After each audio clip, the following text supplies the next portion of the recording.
তাই তাই তাই মামা বাড়ি যাই, মামা বাড়িতে খুব মজা কিল চড়নায়।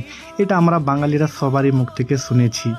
তো আজকে হচ্ছে সানডে আর আমার হাফ ডে ডিউটি থাকে। ডিউটি থেকে বাড়ি আসার পর বাড়িটা খুব ফাঁকা ফাঁকা লাগে। তার কারণ হচ্ছে আজ থেকে 3-4 দিন আগে ভার্গব, আমার বউ আর আমার মা চলে গিয়েছে আমার মামা বাড়ি।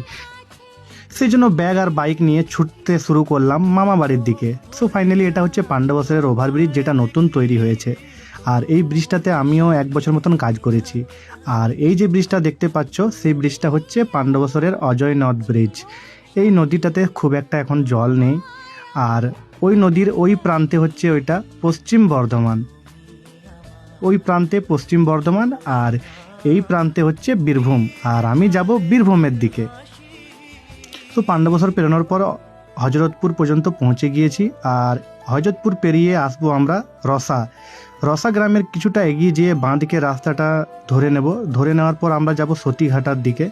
ইয়েস, এটা হচ্ছে আমাদের হিংলো ড্যামের নদীটা, যেটা এই দিক হয়ে বেরিয়ে হজরতপুর অবধি গিয়েছে ওই দিকের ব্রিজটাতে। তো ফাইনালি এটা হচ্ছে আমাদের গ্রামের রাস্তা।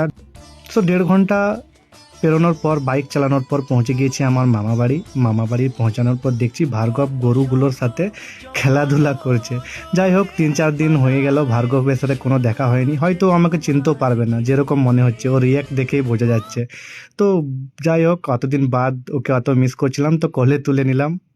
কোনো রিয়াক্ট করছে না ও, হয়তো আমাকে ভুলে গেছে জানি না, কিন্তু তাও আমি ওকে নিয়ে ঘুরে বেড়াচ্ছি। হাসিটা দেখতেই পাচ্ছ, ও কত খুশি আমাকে দেখে।